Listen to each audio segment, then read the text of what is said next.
You know, I need the 2-1 super producer. I went to public school, man. Um,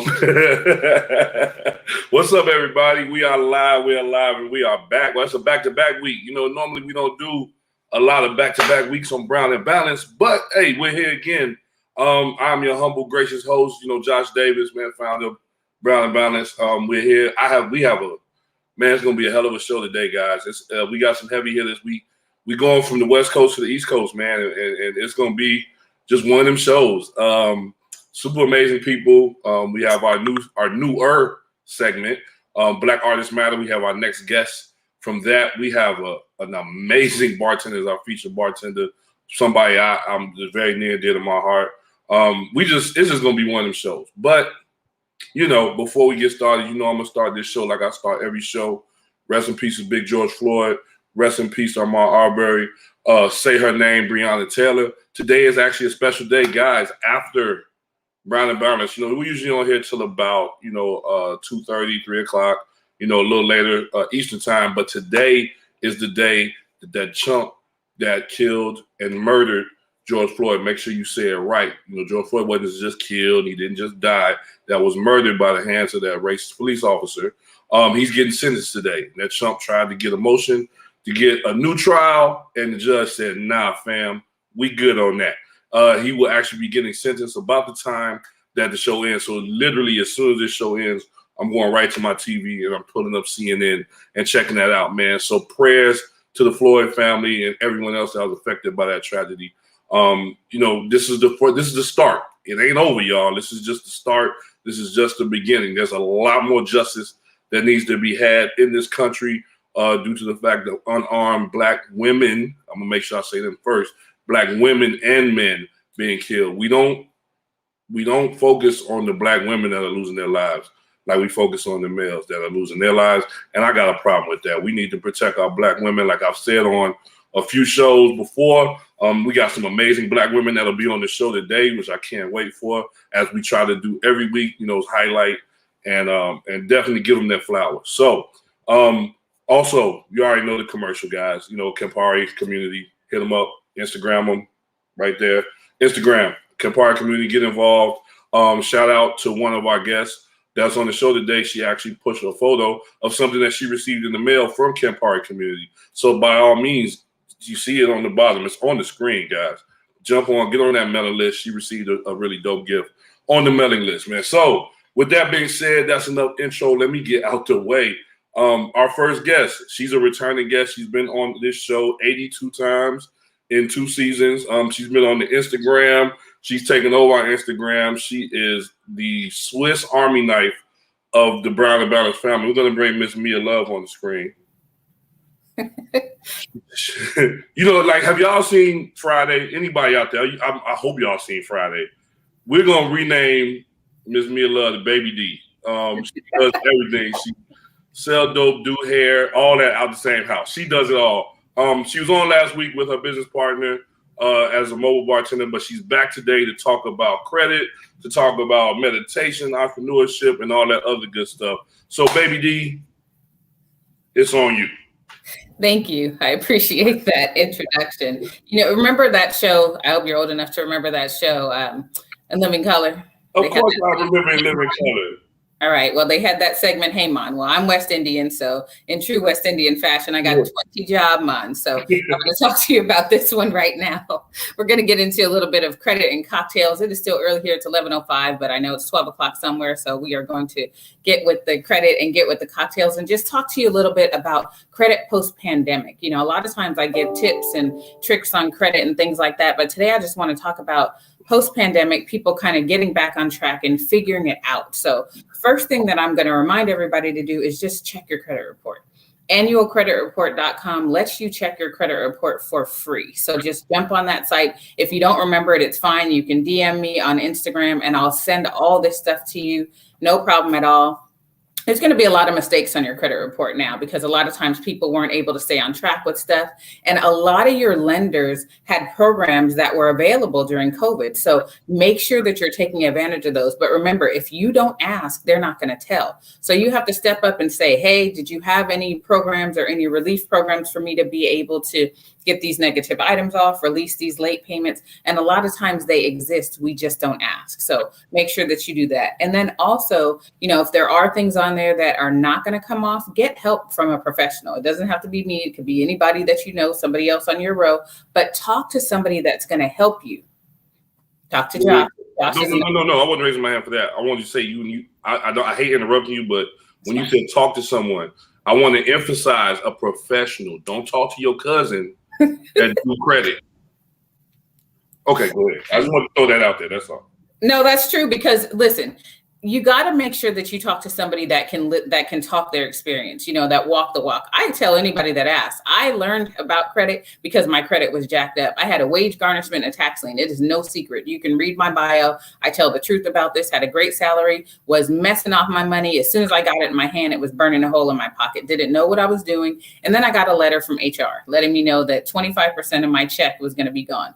Now, we couldn't afford to have 25% of the check gone. And it was going to be a rent check too. So I was really in trouble. So, talk to a professional. And after I got my stuff together, I realized if there's a whole department dedicated to telling people that you're in trouble, I'm not the only one in trouble. So I started helping other people get out of trouble. So talk to a professional. And then you have to create a budget. And I know that's another bad B word, but you really do have to create a budget, and a realistic budget. I know your tennis shoes will be in the budget, Josh, but it may not be as many as you wanted. Listen, you have to be realistic with yourself. It's only between you and however you create it, whether you do it on paper, whether you use an app like Mint, NerdWallet, there's a ton of them out there, but you have to create a budget. And if you slip up, it's okay, but at least look at where you slipped up so that you can get back on track. There's things like the envelope system. Put your utility money in one, put your rent money in another, put your fund money in another, put your grocery money in another, and don't rob one envelope when that one's empty to go put something in for the other one. Just be realistic and keep working on it every single day, because a lot of circumstances have changed. Listen, during the pandemic, the average person accrued more than $3,500 in additional debt. That could be a ring light to work from home. That could be a laptop, a new phone, because things shifted, technology. Your PG&E bill or your electricity bills went up, your food bills went up, your yoga pants and workout pants, all those bills went up because we were at home. So you have to make sure that you're doing that. One of the last things I want to get into before you give me that hook is good. Keep it going. Okay. Happy money versus sad money. This is something that I've really been talking about. Money is energy, and you have to realize that it's not just a commodity. Money is energy. So you got to realize whether you're working with happy money or working with sad money. Happy money is money that you receive from doing something that you love, learning how to monetize something that you are super passionate about, and that you're even giving it away freely, not like here, pass it out, but being grateful that you're able to pay your bills, being grateful that you're able to take care of an obligation. That's happy money. Sad money is when you're sitting there like, man, I don't want to pay Georgia Power. I don't want to pay Southwest Gas. Don't be that way. Be grateful that you have the money to be able to pay those, even if it is on an arrangement. When you do that, you put that into the universe. You put that energy out there, and that will come back to you in the same way. So just make sure that you do that. And then you got to identify mental and spiritual blocks that are keeping you away from getting that happy money. Because if you're always like, man, I got this check, but it's short and I'm not going to have enough and all that, that's creating a block in your mind and cutting you off from abundance. So just really make sure that you are realizing that your money's energy, and then have compassion and openness for yourself and others. Get yourself around some people that are not going to judge you. Don't be around people that are like, oh, what, you broke again? Oh, okay, well, let me spot you. When people do that, they're not putting that good intention out there for you. And you also want to be able to be compassionate to others that are in that situation, because we know we live on a cash budget. We know money comes very quickly to you, but it also leaves very quickly. So one of the things that I'm going to be doing is a 7 days of freedom meditation. And so that's going to be on realfreedommeditation.com. And it'll probably pop up there at some minute, because I know we have a super producer in the house. But listen, you can go ahead and join that. See, there we go. Just like magic. You can join Real Freedom Meditation. And we're going to talk about all these types of things. You don't have to be a super meditation guru to be able to do this. When I meditate, sometimes my thoughts wander to stuff like food and all types of things. So don't feel like it has to be perfect. It just has to be something that you put into everyday practice, because you get better, and then you learn more about yourself. You learn how to ground, and then you learn how to lean more into that happy money. And all that has to do with credit, finance, spiritual wellness, and physical wellness, and everything else. So that's my credit and cocktails. Do you have any questions, sir? No, I don't have no questions. You actually answered the questions I was going to ask you because I was like, I wanted to talk because I actually got an email today. I was like, I didn't sign up for this. I'm like, I talk to Mia all the time. So it's like, I don't need an email to tell me what she tell me almost a daily basis already. But I do appreciate it. Can you go a little bit more in depth into the meditation, the real freedom, love, and things that people can do to, one, get involved, and then two, just some tips and tricks for everyone? Absolutely. So Real Freedom Meditation, for what I'm going to do, like I said, is going to be 7 days of meditation, because a lot of times when you practice something for a week, it becomes more of a habit. So I'm going to do 7 days of meditation. You can do it at any time you want. It's going to come to you on your email, so you can press play whenever you'd like. Sometimes you'll want to repeat the ones that resonate more with you, but it's really just doing a deep dive into getting into meditation as a practice. In the Black and brown community, mental health is way down on the list. It's way lower than it needs to be. I always say that you've got to make sure that you're checking on your strong friends. You got to make sure that, everybody sees Josh and they're like, oh, Josh is great. He's doing good all the time like that. Yeah, I'm using you for an example. But at the same time, we have to hold space for people that are out there leading the way and doing things. And sometimes your meditation is really one of compassion. Sometimes you're thinking about somebody that you don't really like, and, you have a little bit of struggle with them. You want to be able to go into a meditation and say, that person has struggles just like I do. That person has issues just like I do. They want to be happy just like I do. And when you bring compassion in for yourself, it opens up so many more possibilities for you in the universe to be able to receive what's there for you. So that's just one of the topics that we're going to explore with Real Freedom Meditation.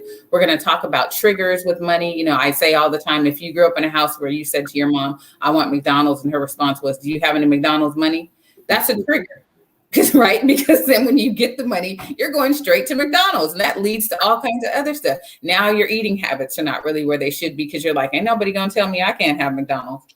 So those are things that happen. Those are triggers that happen to us. I'll talk about why you don't bring bills into your bedroom, why you put your phone further away so that it's not the first thing that you grab when you wake up. You want to do a gratitude stretch. Thank your body, thank your mind, thank your heart, thank your limbs, thank everything for being there. And that sets your intention for the day. And I know that, you may not realize how all these things align with your money and your credit, but they do. Setting your intentions for your life all equates into your money, because again, money is energy. So it all matters. And that's really what Real Freedom with Love is about. So that's just one of the knives in my Swiss Army knife of jobs and things. The baby need rather balance. Thank you for letting me know I could blame my parents for my shoe addiction, because all they ever bought us was whack shoes growing up. So, you got money for Jordan. So once I got some money, that's, you already know. So you've been shoe shopping with me before, so you know how it goes. So thank you for allowing me to now have someone to scapegoat as to why I do what I do. It's a trauma. That's a trigger. And we can deal with that when we go through that 7 days of meditation. But it's true. That's a prime example of somebody, you wanted something and it wasn't possible. So instead of saying, you know what, son, we don't really have the money for that, I understand and appreciate it. Well, shout out, rest in peace, Big George, man. I mean, lost him a couple months ago, but he had it. I know he had it, but it's all good. He had reasons why he didn't want you to have those shoes. But anyway, in any case, it's a trigger and a trauma for you. And as soon as you got the money for it, now, I've been in multiple cities and states with you being drugged to tennis shoe stores and all kind of stuff. So that's the kind of thing that happens. And it's not a bad thing, but it's a real thing. And we have to just be able to be open to talk about it. Word. All right. Well, we appreciate you for always giving it to us straight and always with no chaser, man. It's really dope. You want to tell people how to find you, what they need to do to sign up to get they meditating on? I always think about the episode of Marge with meditating, Nazi Ramba. I always think about that. But, I know that's not what we're going to be doing. But can you let everybody know how to get in tune with you? Absolutely. So you can reach me at realfreedomwithlove.com, or you can go on my Instagram, realfreedomwithlove. Sorry, super producer. I'm switching up a lot. There's the website, realfreedomwithlove.com. You can go on there and book a free discovery call. Free discovery call if you want to just talk and see what's next. And then from there, if you are interested in signing up for the 7 days meditation, that's also free. And that's at realfreedommeditation.com. And if you want to just reach out to me in general, you can hit me in the DMs at Real Freedom with Love on Instagram, or Original Mia Love on Instagram. Hey, super producer is on it today. He is really like on it. Shout out to our super producer Dave in the back doing the thing. Well, thank you, Mia. As always, like I said, it's your 82nd appearance on 12 episodes of Brown and Balance, man. I appreciate you coming on and being here. We'll catch you at the end of the show. You come back and leave the people with some final thoughts. Cool? Definitely. I appreciate the opportunity to be here. And definitely, if you have not signed up for that Campari mailing list, you are missing out, because I got a dope gift in the mail the other day that I didn't even know I needed. You were who I was talking about. Yeah, I was like, I saw that when you put it on Instagram. So y'all see it, right? Campari community is right there on the screen. Definitely sign up and get in tune and get involved. All right. So Mia, thank you. We'll throw you back in the green room to enjoy some Campari products. I'm drinking this good Campari water today. I just left the gym, guys, so I didn't want to start drinking early in the day. So we're drinking what's called Campari water now. Thank you. That was really dope. Finances and just being in tune with yourself after the last, year that we've all had. 2020 was something else, guys. So, being in tune with your mental health, being in tune with your financial health, it all goes hand in hand. If you're stressed out about bills, you're stressed out about, money coming in, I ain't working, I ain't doing this, it's going to affect everything around you. So I've actually been able to use some of the things that Mia has put out there. Like I said, I didn't even sign up for it, but I'm glad that she just added me on the list, because now that's another avenue I have to work on my mental health, because me and her, we bounce ideas off each other all the time and talk and chat, and I usually get literally what y'all get here, I get that in a regular phone call, man. So shout out to her. Shout out to all the dope work Mia is doing.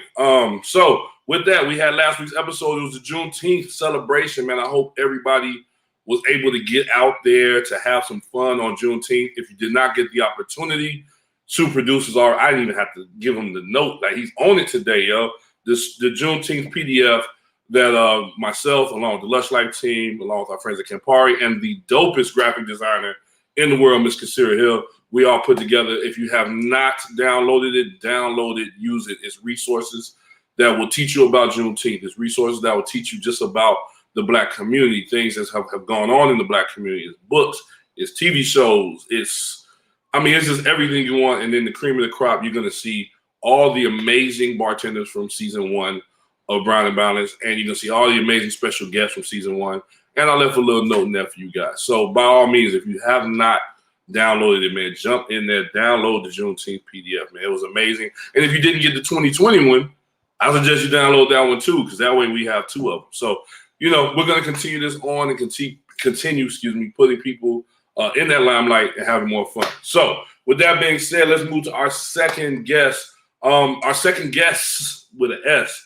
I didn't know them personally. I've seen their work all over the internet. Like, I'm trying to, the way my checking and savings is set up, I'm trying to get my money right, because I need a photo shoot.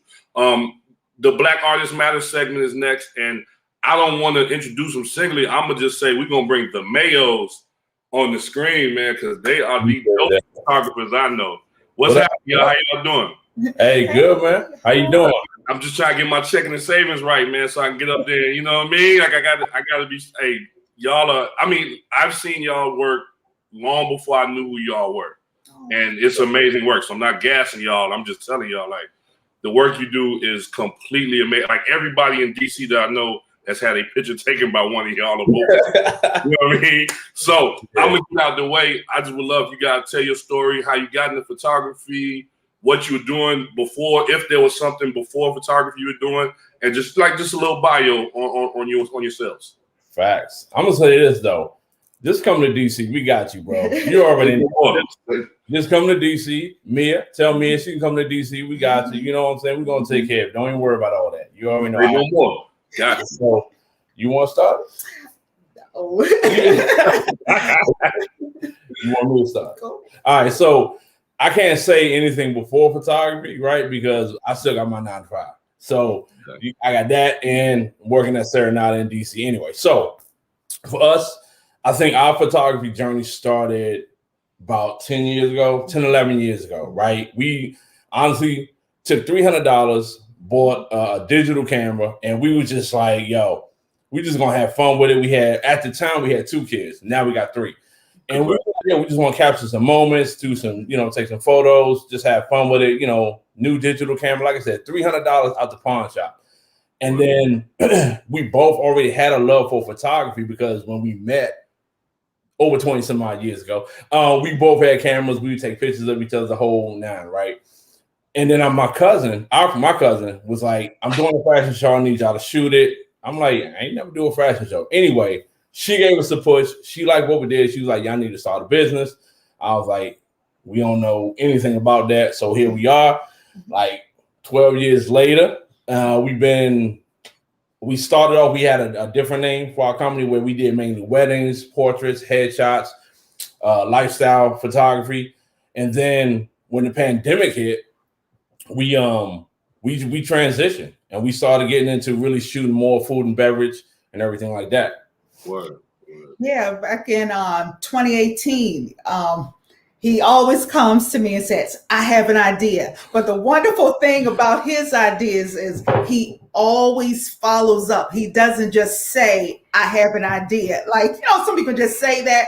Mm-hmm. He always does something behind those words. And he was like, I want to start shooting Black bartenders. And I said, okay, we can do that. But we don't know any. so yeah, you can't just go up to people and just start shooting them. You have to get to know people. Right.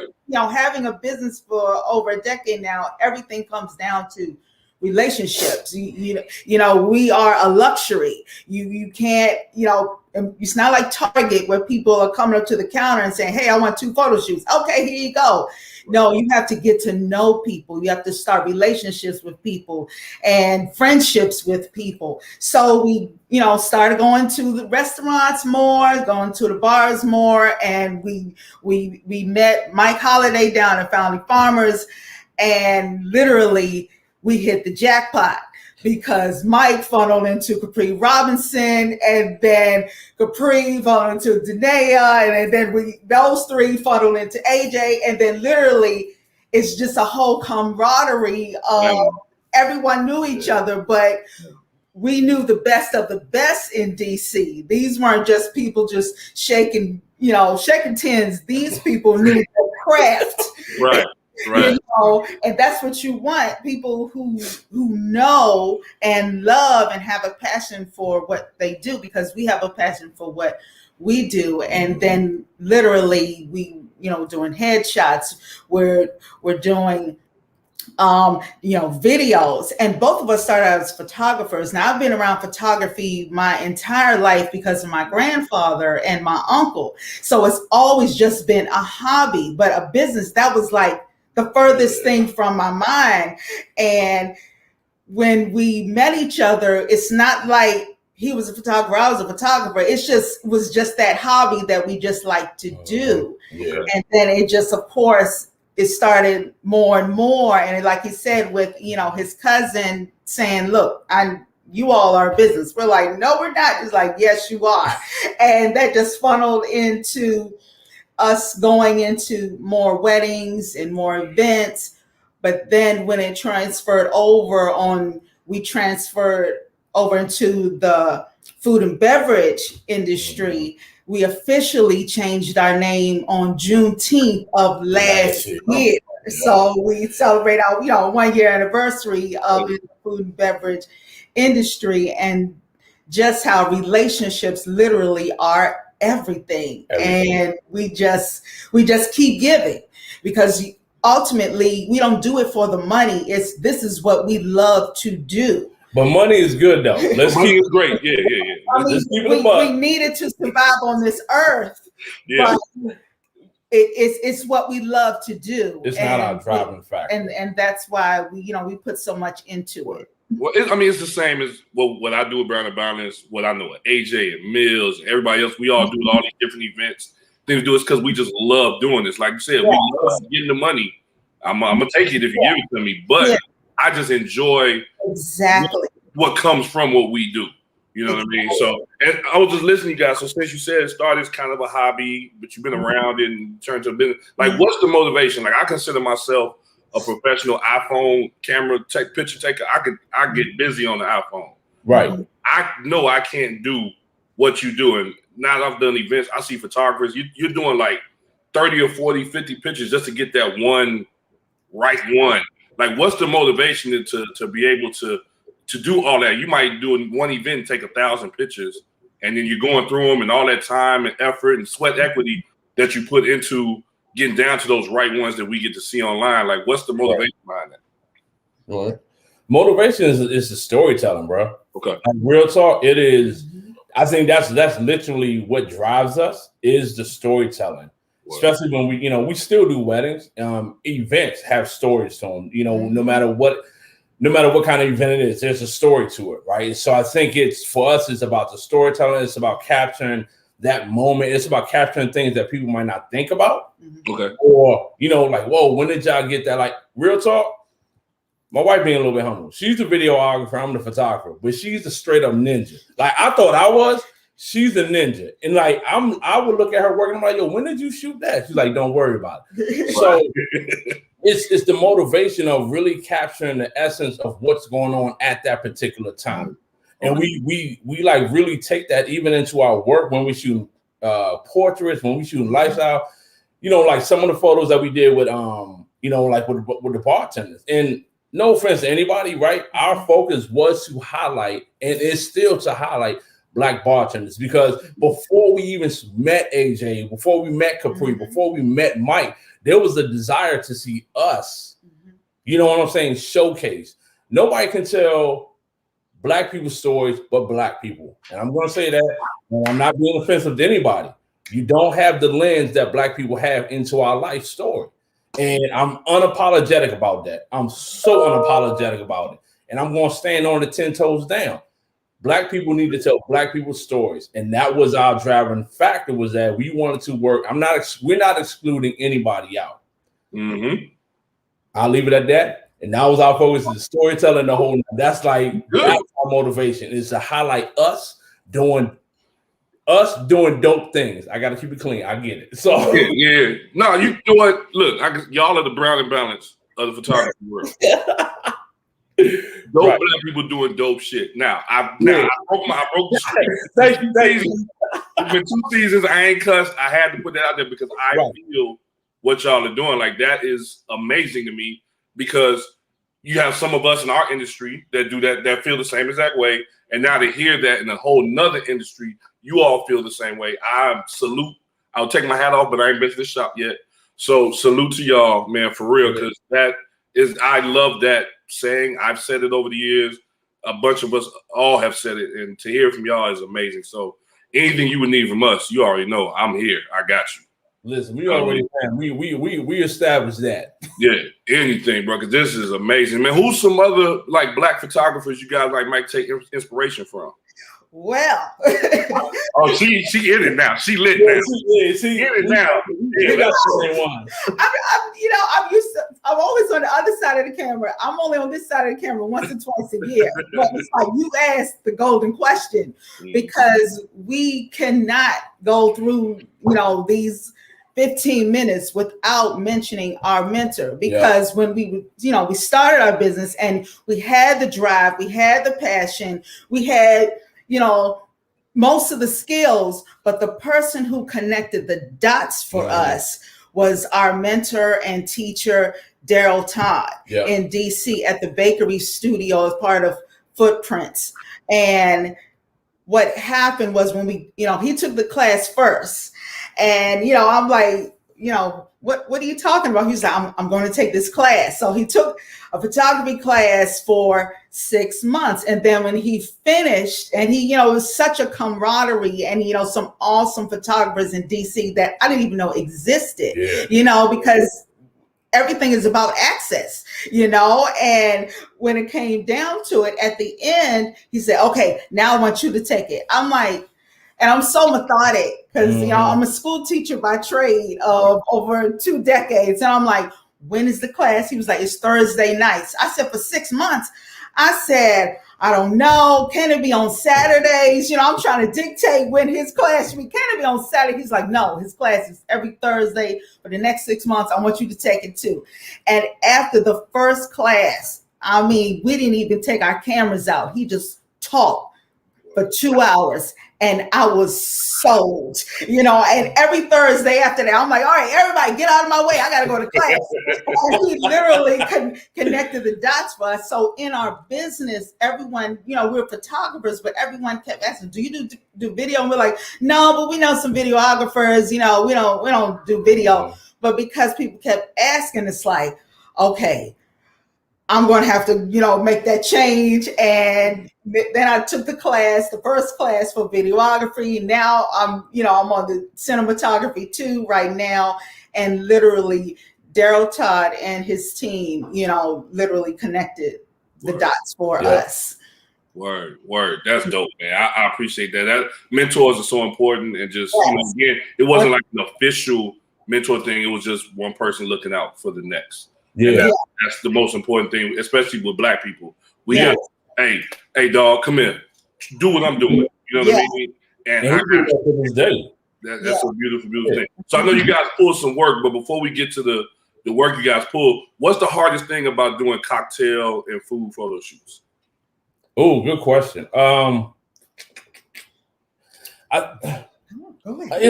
the hardest thing. I think sometimes the challenging thing might be the styling. And the reason why is we jumped into this like full force and then started researching after. So I think sometimes it's the styling. And one of the things that we did is, you know, we took the WSET level 1 in spirits, passed that joint. So did that so I can get a more understanding of the process. And then I took a part-time job as a ballback at Serenata in DC. Shout out to AJ, shout out to Daniela. Y'all in DC, come to Serenata, DC. Y'all know where it is. And so I did that purposefully because A, I wanted to learn from one of the best. B, I wanted to get more clear understanding on how to style and the whole process of what it means to be into this industry. So I think sometimes the style can be a little bit challenging. For me, for both of us, we understand lighting, so we kind of bring a different approach because we shot fashion. So we try to make the drinks look sexy. I mean, I ain't trying to be funny, but if I can get a person who does not drink alcohol to say, I don't drink alcohol, but I would drink that based off your photo, I've done my job. We've done our job. You did your job. Yeah, you did your job for sure. All right, well, let's get to the meat, man. Let's pull some of these photos up from Super Producer and just let y'all describe them, man, because these are just amazing. So this image right here is Al Thompson, who's a dope bartender in the DC area. He is the professor, like real talk. Yeah, he is. So this is one of the portraits we did from 2019. We did a project with Chocolate City's Best. Shout out to Capri, Mike, and Danae on Beyond the Bar. And so this is our first Beyond the Bar year, and we did portraits. So that's what this one is from. That's Al Thompson. That's amazing. Yeah, and we shot that at the Mirror in DC because the aesthetics was so fire. Okay. Yeah, I like that. Shout out to Jeff in the Mirror. Aloe, they're looking like the Godfather, man. What else? We got some more over there. What we got, Super Producer? Oh, my boy D. Talk about this one. Remember this? Oh, it's that Dram and Grain. This is that Dram and Grain in DC. Right Yeah. We both was together. So y'all know that's Frank. Yeah. That's D. We went to Dram and Grain. I told D I'm gonna come out and shoot some impromptus and him doing this thing. So another great bartender in DC. Word. That's my dog right there. Yeah. So this is my brother, our brother Frank Mills, Drink Mills, for y'all don't know. So a little backstory behind this photo, and I think if he brings up the next one, Dave brings up the next one. So the idea was I went to Frank and I said, yo, I got an idea for photos. He's like, what's up? I said, yo, how many kegs can you get? He was like, a bunch. I said, bring them to the studio. Shout out to the bakery studio because my mentor let me use the studio at the time. I said, bring them. We're going to build a throne. Get your apron, sit on it, and let's just do some black and white photos. And he was like, word, let's do it. So that was like the kind of idea behind that. I wanted to play around with some lighting, do some black and white, and just highlight my brother, man. Yeah, super fly. Love it. Yeah. This is our little sister, little sister Kiara. Last year, before the pandemic hit, we was in Vegas doing WPPI. So I took her out to Vegas with us, and we did like 2 days of shooting. And we was out in the desert. I said, yo, put about 6 or 7 outfits together and let's go make some fire. And this is what she brought, one of the outfits. And I was like, all right, let's do it. It works. Man, I just push buttons. That's all. I just push buttons. That's all I do. That's all I do is push buttons. Dope. Want to talk about it? Yeah, this is Sarge. He's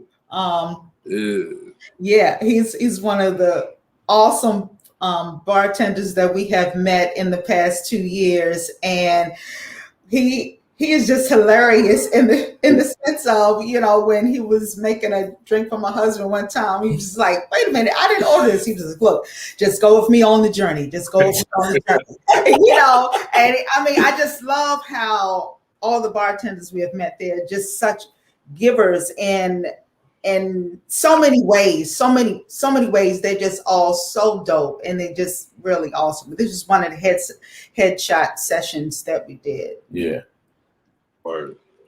And that's Tony Burke. If you guys don't know, Tony Burke is a mainstay in the DC area and the industry and everything. This is again for our post. It was a post for a cause. So we partnered with another brand and basically gave free headshots to anyone who came through. We did free headshots, free portraits for the industry, hospitality industry folks. And we actually getting ready to do another one real soon. Can't even tell you who we partnered with, but I'll let you know, Josh. Yeah, please, because I will book a plane ticket. Say no more. Yeah, for sure. Do that. This is Richard Sherman. Richard Sherman is another dope bartender. He is actually now the beverage director over at Metro Bar, which is opening up in DC. So I was like, Rich, I need you to make a drink real quick. I need to work on some lighting techniques. And he was like, all right, cool. So this is what we produced. This was so myself, Christina, and a host of others, AJ, Frank, Richard, and Capri, and Lorena are organizers for Back to Black. And this is one of the cocktails. Actually, this cocktail was made by Tracy Franklin for one of our pop-ups. Beautiful. And this cocktail was crafted by AJ, and this was for DMV Black Restaurant Week. So she needed some photos for that. So we were like, all right, let's make it work. And this is another photo by Hakeem, who's a bartender here in DC, for Back to Black, for one of our Back to Black pop-ups also. Yeah. Yeah, and the whole concept behind Back to Black is to, we focus on the bartenders and, them crafting their cocktails, and then a portion goes to whichever charity that they selected for that particular event. Yeah. I gotta ask AJ that question. Yeah. Mm-hmm. I got it. I'm done. I knew it. I say nothing more. And this is the Daniela. So this is one of our featured cocktails at Serenata DC, crafted by our beverage director, AJ Johnson. And this is in homage to Daniela Senora, who is our owner, or who is the owner for Serenata. Thank you. And Colada Shop. So yeah. That's dope. Man. Like, I want to stop drinking this Campari water I'm drinking. And there you go. You know what I mean? No, this is amazing, guys. I really, I appreciate y'all. Like, those, I don't know a lot about photography. Like, I talked about my dad, rest in peace to him. He was big into photography. And funny, my youngest son loved taking pictures of everything. So what would be something for a young person that's up and coming, that's trying to get in the game? What's some advice, you guys would love to lay on them? I would say just take your camera wherever you go, literally, where you can. Of course, if they're in high school, whatever, you can't take it in the classroom, but any time, that they leave the house, and don't feel like, it's nothing here for me to take a picture of. You'll be surprised how a lot of people like still life, and they like landscaping. They like food, it doesn't always have to be taking pictures at an event or at a wedding or a birthday party, but just keep taking, just keep shooting. Word. No, what you said is fire. Okay, all right, my bad. I was waiting. I'm like, you hit it on the head. I ain't got nothing. No, that's amazing. Hey, look, I appreciate y'all. Like I said, we're gonna definitely link up. Brown and Balance, Mayo to Media coming soon. We'll have some fun and get together. You want to let everybody know how to find you all, on the interwebs and all that? Facts. Mayo to Media. There it is right there. Mayo to Media, mayo2media.2, and then mayo2media.com. Like, that's all on IG. And we're rarely on Facebook, but we might have to get back on there. But either way, right. Put us up on IG because that's where you can find us. Word. Hey, man, I appreciate y'all. I love this. I see the Black Love going on. Like, that's going to be a new segment. I'm going to have y'all back for Black Love in a minute. That's a whole other topic. Right? That's a whole, we only got 15 minutes, you know what I mean? So, thank y'all for taking some time out to be a part, of this. Y'all are definitely in the Brown and Balance family with me now. And let's just continue to build, man. And like I said, help each other out, man. Black folks helping other Black folks. Love you, bro. Appreciate y'all, man. Thank you. All right, y'all. That was, ain't nothing to say. You know what I mean? That was just amazing. Like those, I've worked with a lot of different photographers in my lifetime. Like I said, I have family members, friends in the photography, but those photos were absolutely amazing. It's not taking nothing from nobody else. But damn, those were amazing. So shout out, please, if you're on Instagram, which I know everybody is, go follow Mayo 2 Media, please. I've been following them for a while before we actually met. We had one conversation, boom, they're on the channel, man. This is what it's all about, man. Building and growing, and like Christina said, relationships, making relationships happen. All right, so speaking of relationships, I got a really good one with Campari. So since while you're on Instagram following the Mayos, I need you to follow Campari Community, get on their mailing list, all right? I ain't gonna waste no time getting to our featured bartender. You heard her name about 100 times. That shows how much of a boss she is. I didn't know this young lady until 2017 when I was coming to DC along with the Lush Life Squad. Shout out to everybody on the team. We were coming to DC to do the second Brown and Balance. And the second Brown and Balance, I wanted to make it the all ladies edition and just show some boss ladies in DC. And I was late night scrolling Facebook one night, and I saw an article that my good friend Alicia shared about a young lady in DC who was Black, who was making moves. I didn't know her, but I read that article and was sold. Inboxed all my friends that were friends with her and said, yo, I need to meet AJ.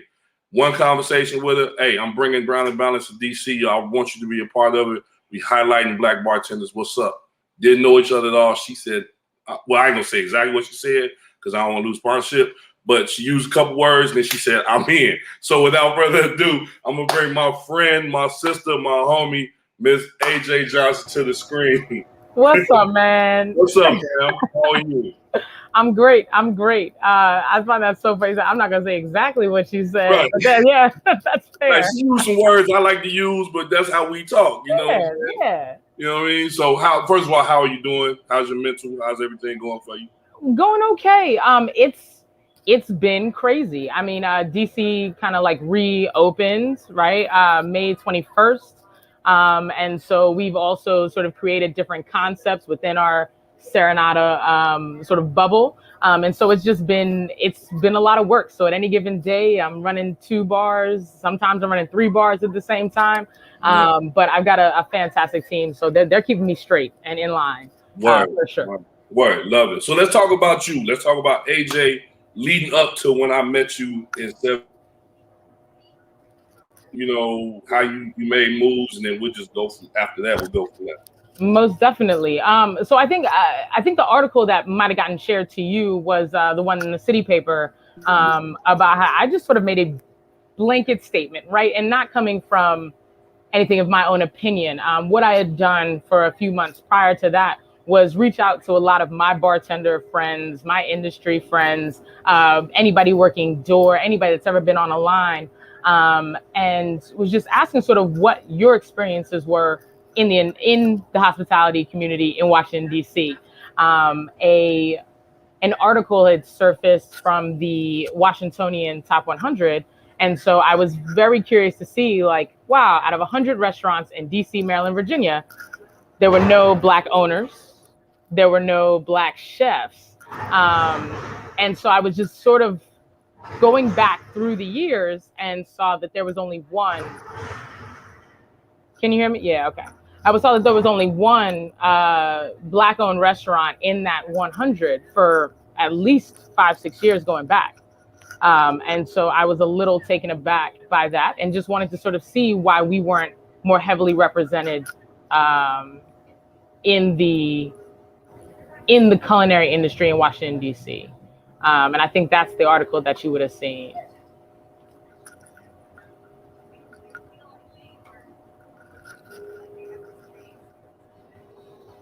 Okay, all right. Well, Josh is having some technical connection issues. That's all good. I think from there, I think that article kind of put me in the space of a lot of people's interests. Not even just sort of getting to know, but also putting a spotlight on what was going on in DC. It is known as Chocolate City. So why are we not being represented in all aspects of what's going on here? With all of the buildings that were popping up, with all of the businesses that were being started, we saw a lot of influx of folks, but none of those folks look like us. And so I was just out there asking a question, right? And I got a huge response from some friends and some people that I didn't know. And so when it came to Brown and Balance, that was one of the reasons why I even said anything at all, because I wanted to reach out to other people as well and really see if this was an experience only I was having. Because at the time, I was a part owner in a business as well. And so I was like, well, okay, there are some of us out here, but where are we? Where are we? And is our voice being heard?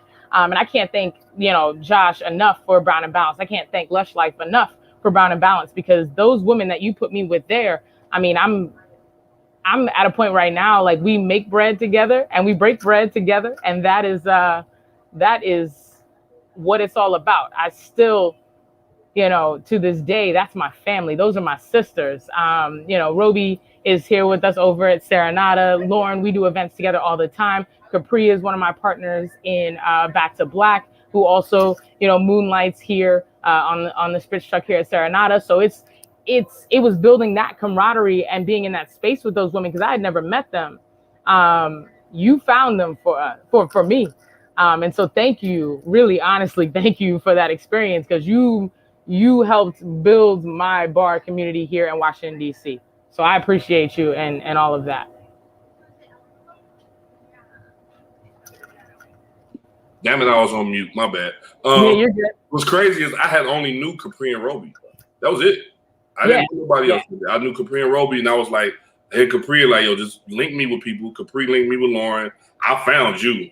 So I was like, oh, man, this is going to be a great, great day. And then it was really dope that I wanted to make sure that, like, before that, there wasn't a lot of women representation at Brown and Balance. And I did not want to make Brown and Balance the all boys club. Like, I didn't want to do, because if I did that, then I'd be doing the exact same thing that everybody I'm fighting against is doing as well. So I wanted to make sure I represented y'all, as much as possible. Y'all knocked that out the park. Like, it was an amazing, amazing day. That was a beautiful day. Thank you. So seriously. So now you're talking about Back to Black. I know you've been media trained, because you know how to talk, right? Lead right into stuff, segues. So I want to talk about Back to Black and the DMV Restaurant Week, and like how you got both of those started, some of the obstacles you may have faced, and how you overcame them, and just how you can help someone else that's looking to do their own events, like a Brown and Balance or like a Back to Black or things like that. How they can get going. Most definitely. DMV Black Restaurant Week, Dr. Aaron Tucker and Farrar Tate, they reached out to me subsequently because of that article as well. And they were just sort of interested sort of where I was taking that path. And because I was a part of an ownership team at the time, they were definitely more so geared towards the education part. Farrar does a lot of mentorship with young children. He also had owned a business that was sort of ate up by gentrification. Dr. Tucker was the dean of hospitality management at Georgetown, and so there were different pieces that were there. But I think sort of the intro into the actual DC hospitality industry, there needed to be that third piece, and I sort of completed that piece. So when Dr. Tucker came and said, "Hey, I have this idea. I want to do a Black Restaurant Week for DC," and I was like, and both me and Tate, I mean, he's a third generation Washingtonian. We're like, we can't do this. You can't do this without us. We're here for that. And so, I mean, that first year we went to restaurant every Saturday, every Sunday. We was out just popping into restaurants, telling them what was going on. I don't even think at that point we had a website. I think we had an idea. It was a very good idea. It was a very well executed idea. We had a deck that was a piece of paper. I mean, we were just letting people know that we wanted to highlight them in the best way possible, but also being able to give voice to a lot of what DC food culture has been, which is carryout culture, right? Which is to-go culture. You can't really participate in restaurant weeks unless you have a 3-course menu. And that was kind of the deal, right? If you couldn't offer 3 courses at $35, you can't really participate. So what was the point? So then you get none of that extra traffic, none of that directed traffic to you. And being that Black ownership from a restaurant standpoint wasn't very high, what was owned were things like coffee shops and to-go places and grab-and-go things and things like that, bakeries. And so there is a space for all of that as well. And so by shining that spotlight on places where people can commune and they know where they can go and feel comfortable, while also being able to reach across the aisle and making it a completely inclusive restaurant week with having allied restaurants, really being able to sort of drive traffic and help drive traffic to these smaller businesses that may be on their block was extremely powerful. I mean, I think that was one of the pieces that drew me to it in the first place, because I think that there is a space for the community to come together. And I think there are actually people out here that do understand what it means to not pander and to embrace. And for those, our allied restaurants, especially, I do want to say thank you for being able to take a step back and let that spotlight shine on our Black-owned businesses in the DMV. That's it takes a lot. And then with Back to Black, oh man, I was fed up, bro. Like, I think all of us were, and then this is, I'm preaching to the choir. Like, I think all of us was fed up, and being an owner here at Serenata, it was very interesting from the pandemic standpoint, because in any other situation, I would be like, all right, guys, I'm out. I'll see you later. I'm heading down to the front lines. It's right here. I'm out. Y'all close up. That's not what happened, right? I'm the only one there. We've got, places being smashed up and riots happening right up the street from us. And so we're now directed to take our bottles off the shelves and this, that, and the third. And I'm, the only one in the building. It was like me and my chef, right? And so I felt stuck, which I think a lot of us did. The only thing that I had going for me was that I still got to go to work every day, and I had a bar to really sort of continue to express my creativity. But that wasn't the case of the story for a lot of us. Couple that with the fact that COVID happened. So there's these large groups of people going down. You don't really know what's going to happen. Even with the mask, we knew nothing about this virus at the time. And so it just didn't, at the end of the day, feel very safe, but also people were getting extremely hurt. And so when you're stuck in that dichotomy of, do I open my business? Do I go and fight for what I believe in wholly? You sort of feel complacent. I know I definitely did. I felt like I wasn't doing enough. I felt like I wasn't saying enough. Sharing a video or, typing some diatribe on Facebook doesn't actually fix any problems. And so I got a call from a good friend of mine, a very good friend of mine. I've known her since I was about 18 years old, 14 years old, really. And she calls me crying one morning. We're doing a pop-up, and she's like, look, I've got X amount of dollars in the bank. I want to give this to you to do something about this. I can't have my kids growing up in this world. And I'm like, wait a second. Wow. I'm like, well, it's 9 o'clock in the morning. Wait a second. First of all, keep your money. I don't need your money. Hold on to that, because that's for them. What I do need I need to figure out what it is that I can do in order to continue the narrative that these people matter, that we matter, that young Black boys, that young Black girls matter. And the steps taken to that are really sort of seeing who is on the front lines, who is courageous enough to step out, who is already leading these marches, right? Too many cooks in the kitchen cause confusion. Why can't I just sit here and support the people that are actually there and there every single day, cooking food for people, bringing drinks, bringing sandwiches, just giving them a safe haven, bringing them milk when the pepper sprays in your eyes, those kind of things. Why can't we just give back to those? And at that point, I was like, look, give me like 2 days. I'm going to get back to you. I called my mom, and my mom's like, okay, reach out to some charities. I said, but I don't even know what I want to do yet. I need to do some research. Right. She's like, look, just reach out to them first. And I said, okay, fine. That's not what I did. My very next call was to Capri Robinson. She was my second call. Good call.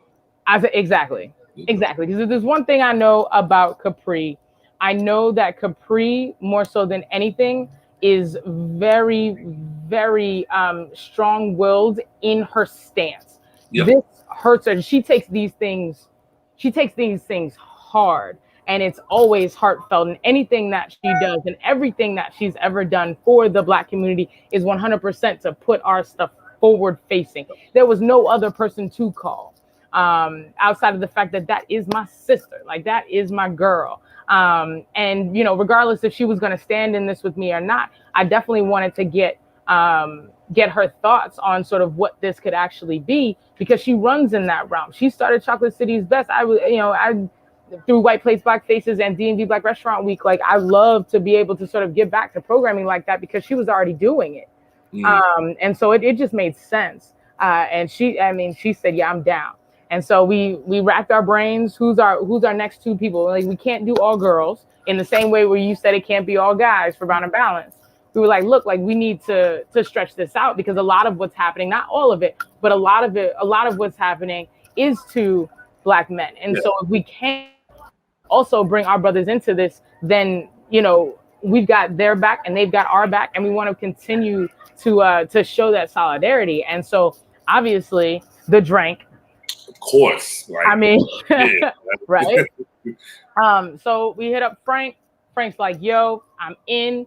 He still had access to his space and bottles and stuff like that at his spot at the time. And then our fourth pick there was really, really tough. And I had just met Richard Sterling at a pop-up. We were doing a donut pop-up here with Paula Velez, and he came through, and he was working at a restaurant down the street from us here. And I just thought he was really cool. I'd never seen him before. In the same way where you didn't know me, I was like, yo, I don't know this guy. Why don't I know you? I've never seen you at none of the events. I've never seen, like, who is this guy? And we just sort of got to talking, and I hit him up, and he was all about it. We have me and him have very similar backgrounds, being in that we're both Jamaican. We have a lot of that heritage. And so from a cultural standpoint, it really did fit. But it was also, again, it's very trying when you have this amazing program that you're building, but it seems like you're telling stories for somebody else instead of being able to tell your own. And so we talked about just giving back to specific causes that we felt extremely strongly about. And that's how it went. Yeah. I love it. First of all, I love you for that. That is super dope. We were trying to organize, do things here in Chicago with a bunch of us. So that is just completely amazing that you were able to pull that off. I mean, the team behind you, there wasn't no way you couldn't pull that off. You know what I mean? So the one thing though that I do love about you the most is that you give it to everybody straight. I'm a person that is really blunt, really straightforward, really to the point. What you see is what you get. If you don't like it, ain't my fault. You know what I'm saying? Yeah. Right if you want. I mean, if you want to do that, but it don't matter. I'm going to tell you exactly how I feel. And I asked you some questions on the little questionnaire that got sent over to Thirsty, and they posted the questions. And one of your answers really resonated with me, really, really dope. And I asked the questions that I asked for the interview segment of the Brown and Balance part. I want to get a certain type of answer, but I know I'm only going to get a certain type of answer from a certain type of person.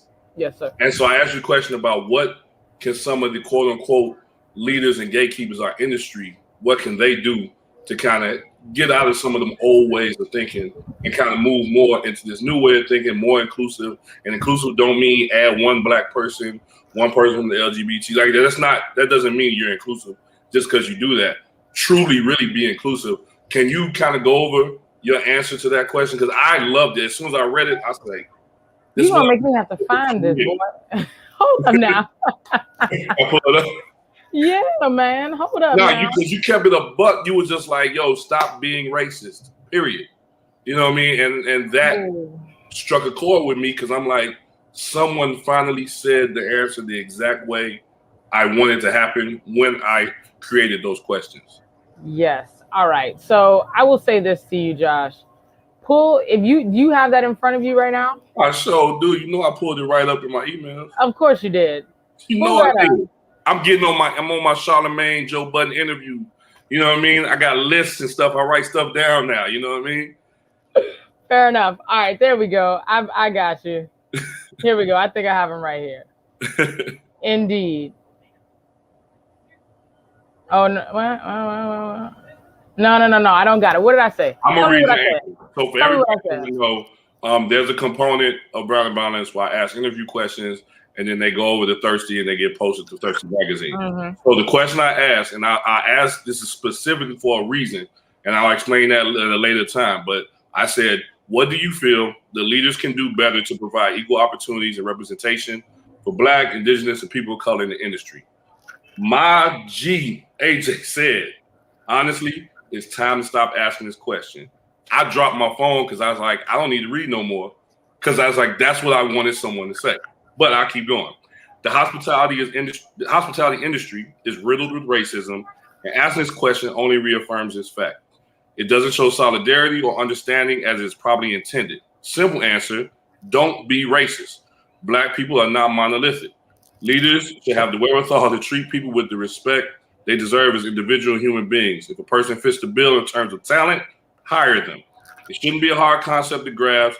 I cannot speak on what other people of color need, non-Black, as that's not my lived experience. You guys go over to Thirsty. You can check out my interview with AJ and see the rest of her answers on Thirsty. But that one, I threw my phone away and said I'm done for the day because someone said it the way that Josh was saying.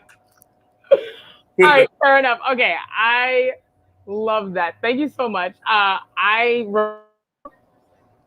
Writing all of that. I think it definitely came in a point in time where as soon as the Breonna Taylor murder started getting a lot of speed, and then Ahmaud Arbery, and then there was George Floyd, it was this sea of questioning that was coming in from tons of different media outlets that asked the same question.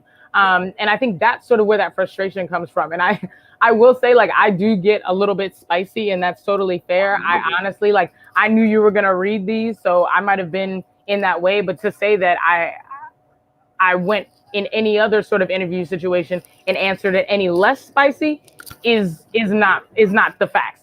I was tired of that question, because if you have to ask the question, then therein lies the problem. Exactly. That's it. I mean, I don't understand. Nobody comes to me and says, well, how will you treat white people better? I can't even say what I would say that on camera right now. But no, but has anyone ever come to you Never, and said that? Not once in my 42 years on this earth. Not once. Never. And it's not a Black person would never come to you and ask you that question. Whereas a white person feels that it's okay to come and ask me this question. Exactly. Those things are extremely infuriating. I don't need to. I think as Black people, we've been trained to sort of beat around the bush and be as societally appropriate as possible. Whereas it's like anytime, right, that we assert ourselves or assert our culture or be who we want to be, then it's encroaching upon the comfortability of white people and American culture. And that's not okay, especially since we know that American culture is heavily, deeply rooted in Black people. So I don't think that there is, I honestly answered it the only way that I could. There is no answer to that, honey. Like what do you say? What do you say to someone who asks you that question? There is no answer. There is, hey, I'm a human. I'm Black and I'm gay and I shake cocktails and I think I'm really good at what I do. People tell me I'm good at what I do. Great. Pay me accordingly. Don't do the like weird like Juneteenth celebration, feed me fried chicken and watermelon thing. And we're kind of good. Like, give me my time off, give me what I asked for, like that kind of thing. And we're set. The rules apply to everybody. I almost just closed my computer like, show's over. She said exactly what I wanted. I mean, honestly, like I put that question in there strictly to see if someone was going to give me an answer similar to yours. So thank you for the realness. Yeah, of course. I appreciate it. But that's why, again, from the moment we met, I was like, oh, she a gangster. She a real one. She like me. She's going to say exactly what she wants to say. And people like that, I appreciate a little bit more than everybody else. Because I know exactly where I stand. I know if we ever had a problem, we're going to give it to each other straight. And then we're going to fix it. And then we're going to go drink Boulevardiers afterwards. And we're going to be good. You know what I mean? Yep. And I appreciate real people like that around me. So for that answer, thank you so much. I had to highlight that one because that was my favorite. I was like, after the first line, I don't need to read no more of this. I know what this is. You know what I mean? But speaking of your thirsty article that we did together, yeah, let's talk about your cocktail because that cocktail looked amazing.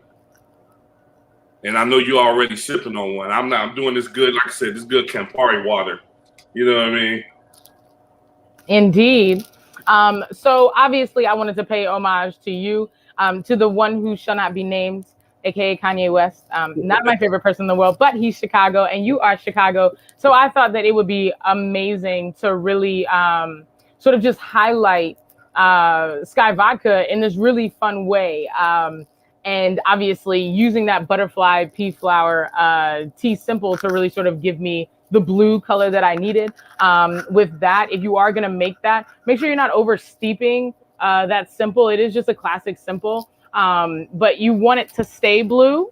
You don't want to go into the purple realm because once you add that pineapple on there, you start to get a little bit of that teal. So you want to keep it really nice, light and refreshing as this beautiful DC summer day is.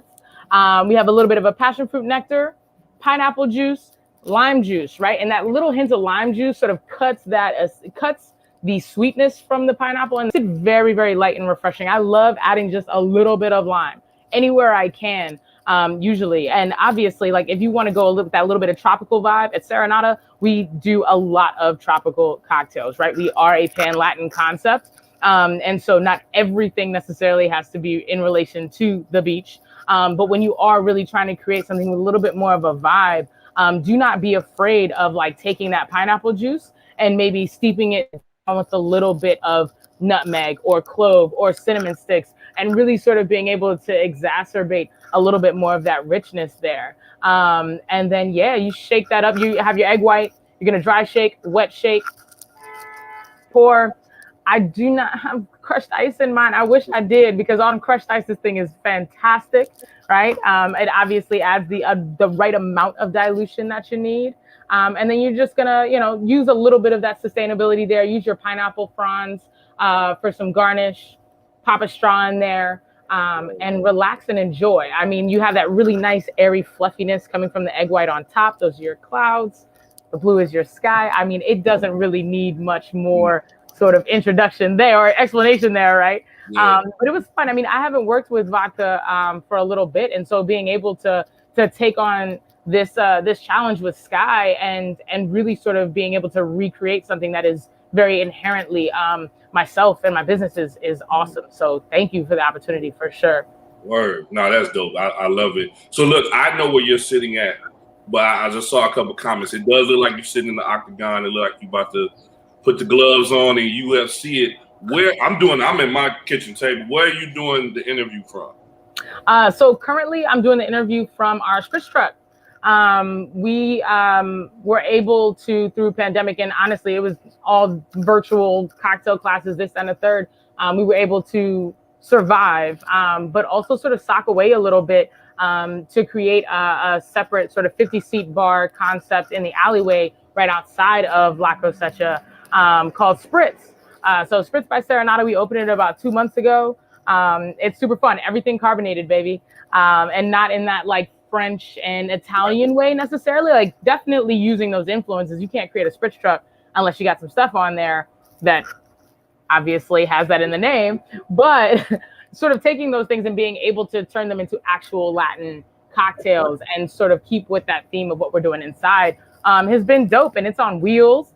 And so, I said, screw it. But yeah, F it, whatever. Yeah. I can't cross. This is so weird.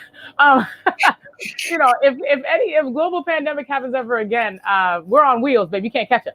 Right. You know what I'm saying? And so that's what we did. And so we've got some fun stuff out here Thursday to Sunday. Just sort of adding to the thing, trying to create some some stability and bring that back for my staff, for myself, and really just give people some fun things to be excited about, because everybody's been trapped in their house for a year. Absolutely. Well, look, I'm overdue for a trip to DC. I haven't been there since 17 or 18. I don't know. Me and you definitely got some drink time at your spots. We got some drink time at Service Bar. Shout out to the team over there, Kevin, all the guys. If Stadium is open, we definitely got a night in there coming really soon. Just us, though. You know, we ain't going to tell everybody what Stadium is. You know what I mean? I don't get nobody in trouble. But no, AJ, you my sister. I love you. Thank you for being a part of this. You brown and balanced to the core. So you already know it. Let Can I everybody add one thing? Please. I just need to add one thing. I really need to give big love to Lorena Prada for taking Back to Black from what was in my head and making that the visual. I think making sure that the visual was there and having people see, you know, what it was about, and especially with those redacted lines and keeping it nice and crisp and getting all of our website together, getting our Instagram together. All of those things were extremely integral, and just getting people excited and interested about what we were doing. Okay. And then obviously my family that's on the episode with us today, the Mayos, that is my family. Okay. I cannot express to you how grateful I am, not only in the Back to Black with the taking the pictures and keeping everything visual, but also giving their full wholehearted energy to every single project that I've ever called them on. I mean, whether it's Serenata, whether it's Colada, whether it's Back to Black, they are always there. They've always sort of supported, and I cannot tell you how invaluable having a good visual team that works together is to putting together events like this. Period. Absolutely. And there it is, man. Wise words from AJ. I listen to it, so y'all should too. Should everybody know how to find you on the interwebs?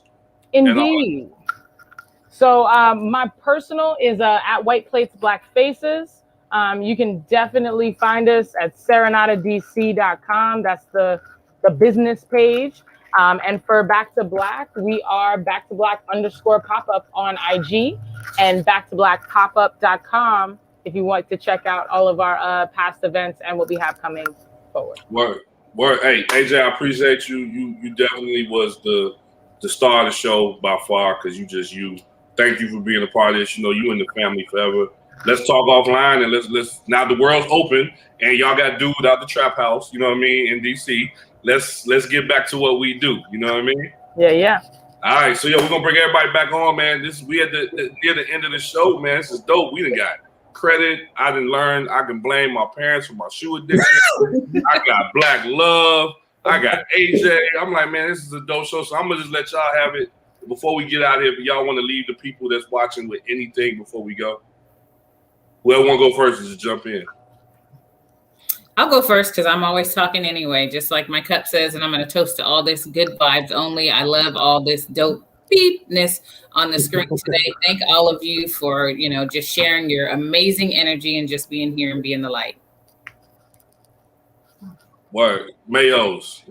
I'll just look at y'all as one person now. So it happens, man. We're coming up on 25 years anyway. So, salute. Hey, man, real talk, man. I appreciate this whole platform, Josh. I've been actually watching you for a minute, so I appreciate this. The Campari team, Lush Life. Man, only thing we got, man, is just nothing but love. We love y'all, so we appreciate everything that you guys are doing. And, man, let's keep rocking. Mia, we're going to holler at you for a minute, too. Oh, and Josh, Boulevardier is right here, baby. That's what I'm talking about, man. Look, this is the clear Boulevardier water. That's what this is. I got you, though. I got you. I appreciate it. AJ. Yeah, man. What you got? You spoke something good. I heard that. Well, I wore my shirt today. I couldn't even put it in the thing. I'm going to tell you right now, today was one of those days I didn't just put on regular lotion. I didn't do Jergens. I put on the cocoa butter today. My ancestors was letting me know what was good. This has been amazing. I will definitely say, to sort of close this out, like, it starts with the conversation. It starts with an idea, really. As soon as you start speaking it, get together with folks who understand what you're saying. That is all. Everything else from that point, they're going to push you. They're going to push you to do it. Hey, are we doing this? Hey, are we doing this? Hey, I guess we're doing this. Back to Black started as one event. We ended up doing 4, and that's because people kept pushing. So do not be afraid to get out here, do something, activate in your own communities, baby, because we're here. We'll support. I know Josh definitely will. Brown and Balance will be there and have your back for sure. We out here. We out here. All right. Okay, super producer. Thank you.